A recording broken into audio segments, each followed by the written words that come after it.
জামালপুরের স্বামীকে গাছে বেঁধে স্ত্রীকে গণধর্ষণ মামলায় ৩ জনের মৃত্যুদণ্ড এবং একজনকে বেকসুর খালাস দিয়েছে আদালত। জামালপুর নারী ও শিশু নির্যাতন দমন ট্রাইব্যুনাল ১-এর বিচারক মোহাম্মদ আব্দুর রহিম এ আদেশ প্রদান করেন। মৃত্যুদণ্ডপ্রাপ্ত আসামিরা হলেন আজিজুল হকের ছেলে মোহাম্মদ ফারুক হোসেন, আলী আকবরের ছেলে মনসুর আলী, শফিকুল ইসলামের ছেলে ফেরদাউস হোসেন।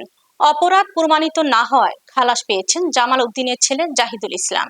রাষ্ট্রপক্ষের আইনজীবী পিপি অ্যাডভোকেট ফজলুল হক জানান, ২০২৩ সালের ১৯ জুলাই রাতে মেসের চোরা মোড়ে স্বামীকে গাছের সাথে বেঁধে স্ত্রীকে দলবদ্ধ ধর্ষণ করে আসামিরা।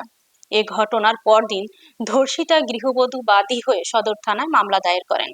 ৪ জন সাক্ষীর সাক্ষ্য শেষে আসামিদের অনুপস্থিতিতে আদালত ৩ জনকে মৃত্যুদণ্ড এবং অপরাধ প্রমাণিত না হওয়ায় একজনকে বেকসুর খালাস দিয়েছেন আদালত। যিনি ভিকটিম নিজেই কবিতা বেগম, তার স্বামী হলো খলিলুর রহমান, বাড়ি হলো পাকুল্লা। জামালপুর থানায় বিগত 19/7/23 তারিখে অভিযোগ দায়ের করেন যে 20/7/23 তারিখ অভিযোগ দায়ের করেন যে আসামি মনসুর, ফারুক, ফেরদৌস 3 জন এবং জাহিদ নামে আরেকজন আছে। এই 4 জন ওই যে ডিমের আড়তের টাকা তুলতে গিয়েছিল রাতে 9:30টার সময়। তখন আসামিরা তার স্বামীকে গাছের গুড়ির সাথে বাঁধে রাখে। পরে ভিকটিমকে অপহরণ করে নিয়ে যায় কিছু দূরেই নিয়ে যাওয়ার পরে 3 জন আসামি সহ জাহিদ পালাক্রমে ভিকটিমকে কবিতা বেগমকে জোর করে দর্শন করে। পরে কবিতা বেগম নিজেই জামালপুর থানায় মোকদ্দমা দায়ের করে।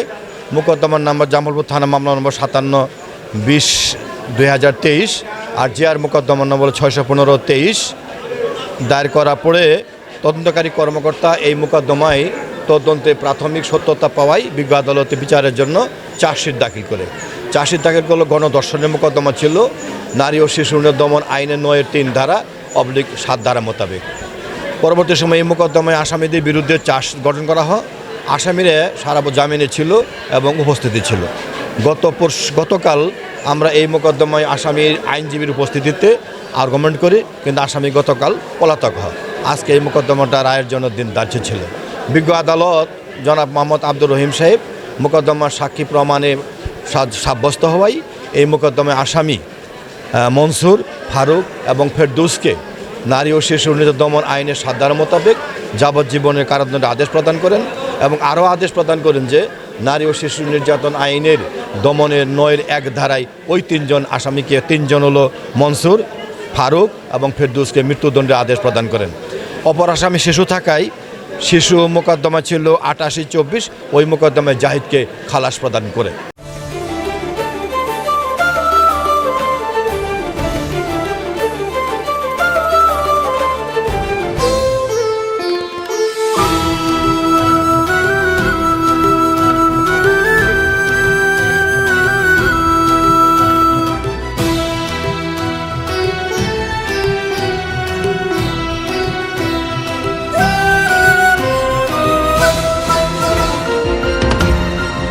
টেকনাফ থেকে তেতুলিয়া, রূপসা থেকে পাথুরিয়া, বিশ্বজুড়ে রূপসী বাংলা।